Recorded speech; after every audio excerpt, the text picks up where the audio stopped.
Well, thank you so much, Eric.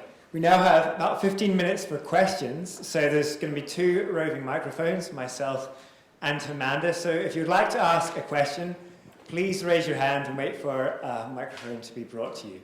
I might also ask you keep your questions short and to the point. So, any questions?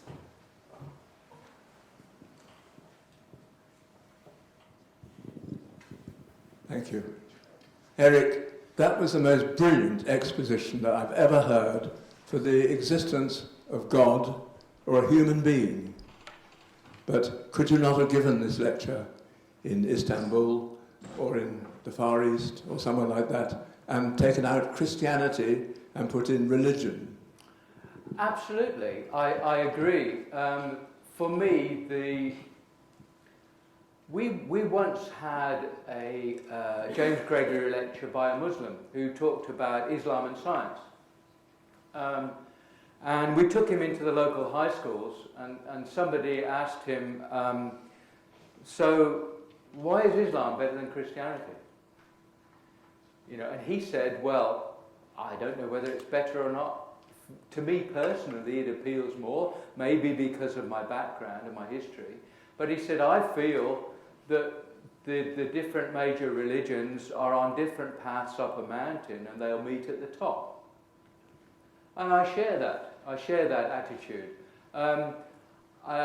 This whole program that Andrew has is called, forgot what it's called, but Sciences and Congregations, but it's meant to be relating science and Christianity, which is why I brought in Christianity in particular. But it would equally apply to Judaism and to Islam. But for me personally, for the reasons I said, Christianity appeals to me more. Because it answers this huge problem of suffering. It doesn't answer it completely, but it gives a much more helpful answer than any of the other religions. That's the one reason. And the other reason is that I've always been captivated by the man Jesus. When I was at university, I wasn't sure whether to be confirmed as a Christian or not. And I went along to a very wise old man. He was a retired bishop and he'd been taking retreats. And I said, I have this real problem. I don't know whether to be confirmed or not. And he said, what's the problem? And I said, well, this resurrection thing, I don't see how can I view it as a scientist? I'm a scientist through and through. Right, so how can I possibly accept the resurrection? And he said, well, what do you think about Jesus? And so, Jesus, whenever I read the Gospels, I'm just filled with a desire to follow him. I just think his words are so amazing. And he said, well, you just told me you want to be a Christian. So I went ahead in spite of, having real worries with the whole business of the resurrection. Now, since then, the way in which I've come to terms with the resurrection is to stand back and say, does God exist? If God exists, when you start to kind of glimpse what the word God can possibly mean, if he does exist, he or she does exist, then the resurrection is almost trivial by comparison, it seems to me. If this God could have created the whole universe, then surely he could have resurrected Jesus. So I came to see it as a less important question somehow. I don't know whether that answers you, but... Thank you, Eric.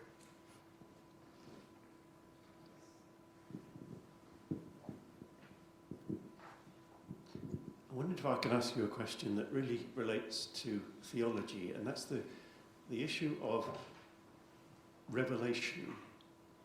You've talked tonight very much about man's knowing, from the pole of the knower being man. I'd like to know how you think about the whole question of God's letting himself be known through the process of revelation? Yes. I think he reveals himself in his creation, for one thing. That's natural theology, isn't it? And that's what I can study as a scientist. I can try and understand the beauty and the complexity of the creation. The potter is, his hand is present in his handiwork, I think. So there's a sense in which, you get glimpses of what God can possibly be like by looking at nature. But you're really asking the question, what about a special revelation rather than general revelation? And as Christians, we believe that there is a special revelation in the Bible, in the New Testament, which are describing the action of this man on earth. That Jesus his walking on earth amongst us was an incredible revelation from God of what our relationship with God should be like. It had broken, and he was showing us how to mend that relationship with God. And so I see that, reading the Gospels and trying to understand just what Jesus was doing and why he was doing what he was doing and trying to understand what was behind it. I think God is revealing himself in those actions that are described in the Bible. And when I read the Bible, there are some parts of the Bible that just seem inspired, Corinthians, the poem about love, for example, that has to be inspired. It hasn't just come from the human mind. I think there's something else that's inspired that. So I can't understand this in a scientific way, but I think I can kind of try and appreciate it as a human being. So my science is important, but it doesn't address every question I have. In fact, most of the most important questions cannot be addressed by science. What is beauty? What is love? What is my purpose in life? Science can say nothing about those, and so I have to go elsewhere for answers. I have to go to philosophy, or I have to go to theology. And my Christian faith gives me answers to try and help me live a better life, and to try and love better. So I think that's how God has revealed through Christianity how we should live. I'm kind of groping, but I don't know whether that helps. I mean, each of you can answer that question just as well as I can. Thank you, Eric. That was terrific. In the way you talked about the relation of science and religion, most of what you said, to me, sounded like explaining the problems with ways we divide up these disciplines in the contemporary university. And so if we thought that all of these different disciplines were wholly separate and segregated and quarantined from one another, that would be a problem. And I think that's right. What about a different question? And that's about the role these play in the life of the individual scientist. In other words, what does it mean for a scientist to be a believer? And you touched on that somewhat because you talked about how important and meaningful it is to you. But when you think about, do theological beliefs actually substantively change the astronomy you do or the mathematical calculations? I'm not sure they do. And so I wonder if on a person-to-person level you're more back with Stephen Jay Gould's non-overlapping magisteria.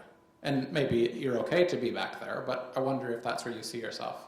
I think when I'm doing my science, I'm trying to be as good a scientist as I can.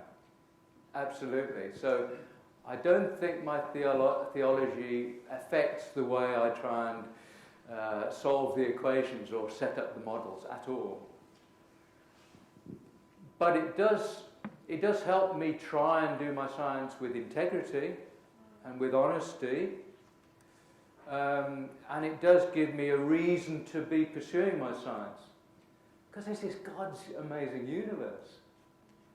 Otherwise, why should we bother looking at it, But I think that's quite different from Stephen Jay Gould. Because I think the two, they do influence one another. Even though when I'm doing science, I'm having to be a scientist. I can't pretend I'm a different kind of scientist at all. I have to be as good a scientist as I can in terms of science.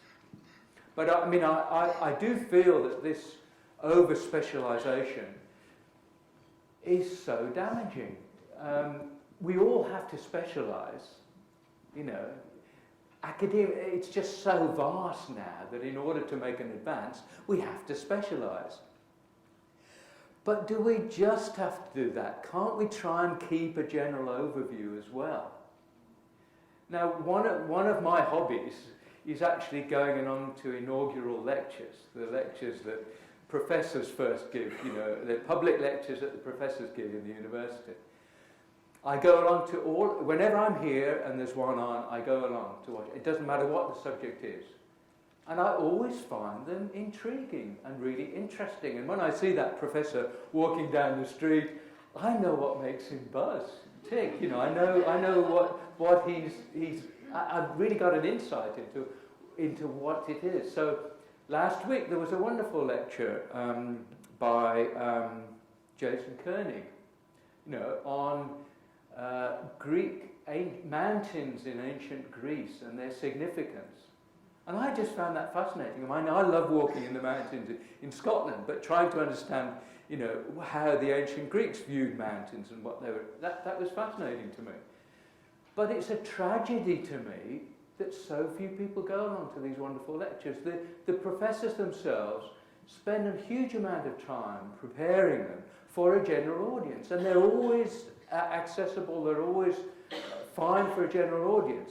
But in practice, when you go along to a history lecture, 90% of the people are historians. When you go to a chemistry lecture, 90% of them are chemists. It's somehow, and it's partly because we're so busy, we don't feel we've got time to go along to them. It's partly that I think they could be advertised very much better. But it's also that we need to change our mentality. We need to be genuinely interested in all things and not just focused on our own little speciality. Time for one final question. I just wanted to come in, I think, on that last discussion. And one of the reasons I think your audience has enjoyed being here this afternoon is that you have not been ashamed to show us your enthusiasms. And that has helped us capture some of the enthusiasm. In the light of that, would your way of unifying the field of the sciences be better expressed not as a common search for understanding, but as a search for ways of living intelligently? That is to say, it seems to me that in the end, when pushed by John Perry here, you are saying, my science has its integrity, it has its disciplines, and I must keep to them, but it is situated within a larger project. And that's a life project, as I understand it. Have I got you right there? Yes, I like that very much. Thank you. I asked the question, and I was just thinking last week, what should I answer to that question? So I've just come up with a provisional suggestion. But I hope that this whole project of trying to develop a unified view is something that theologians and historians and philosophers can all kind of take part in, because all I can do is offer a few simple thoughts. So, yeah, thank you. That's very helpful. Well, thank you so much, Eric. Can we show our appreciation once again?